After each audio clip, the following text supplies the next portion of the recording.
Welcome to வீட்டு kitchen. இந்த வீடியோவில் நம்ம என்ன பார்க்க போகிறோம்னா நெய் உருண்டை எப்படி செய்யலான்னு பார்க்க போகிறோம். அதுக்கு முன்னாடி எங்கள் சேனலை இதுவரைக்கும் நீங்கள் சப்ஸ்கிரைப் பண்ணாமல் இருந்தீங்கன்னா சப்ஸ்கிரைப் பண்ணுங்கள். சப்ஸ்கிரைப் பண்ணிவிட்டு பக்கத்தில் இருக்கக்கூடிய பெல் ஐக்கானையும் ப்ரெஸ் பண்ணுங்கள். அப்போ தான் நாங்கள் போடக்கூடிய வீடியோஸ் உங்களுக்கு நோட்டிஃபிகேஷன்ஸில் வரும்.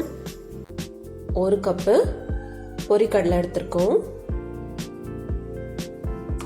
அதே கப்புக்கு 1/2 கப்பு சுகர் எடுத்துருக்கோம். நீங்கள் இதுக்கு பதிலாக ப்ரௌன் சுகர் வேணால் கூட யூஸ் பண்ணிக்கலாம். கூடால 2 ஏலக்காய் எடுத்துருக்கோம். அப்புறம் கொஞ்சம் போல் நட்ஸ் எடுத்துருக்கோம்.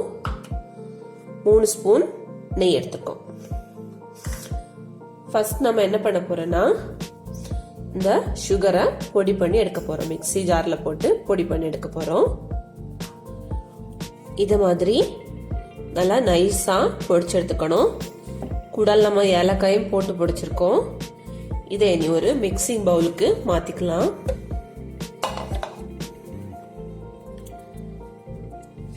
இனி இந்த பொரிக்கடலைய பொடிக்க போறோம். இதையும் நல்லா பொடிச்சு எடுத்துக்கலாம்.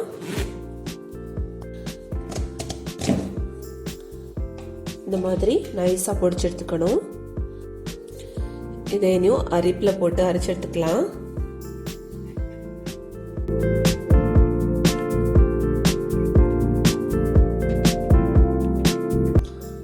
இது மாதிரி நம்ம அரைச்சதை இந்த மிக்சிங் பவுல்ல சேர்த்துக்கலாம்.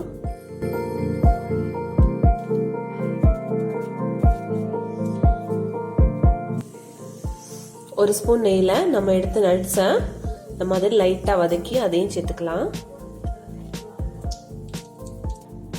இதை இனி நாம உருண்டைகளா பிடிக்க போறோம். நல்லா மிக்ஸ் பண்ணிக்கணும்.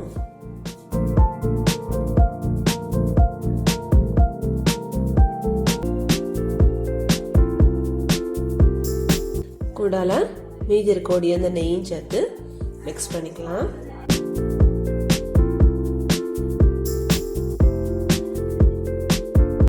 இதை இனி நம்ம சின்ன சின்ன உருண்டைகளா பிடிக்கணும். நல்லா அழுத்தி பிடிக்கணும். அப்பதான் நமக்கு உருண்டை வரும்.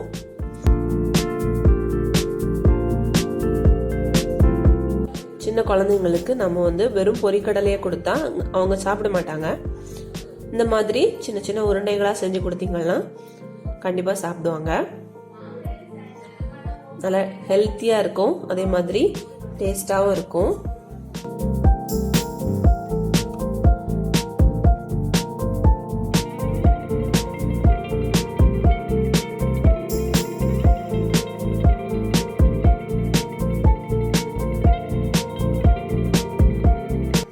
நம்மளோட நெய் உருண்டை சூப்பரா ரெடி ஆகி இருக்கு பாருங்க. இதை நீங்க உங்க வீட்டில் ட்ரை பண்ணி பாருங்க. உங்களோட குழந்தைங்களுக்கும் நீங்க இந்த மாதிரி செஞ்சு கொடுங்க. இந்த வீடியோ பிடிச்சிருந்ததுன்னா இந்த வீடியோவை நீங்க லைக் பண்ணுங்க, ஷேர் பண்ணுங்க. தேங்க்யூ.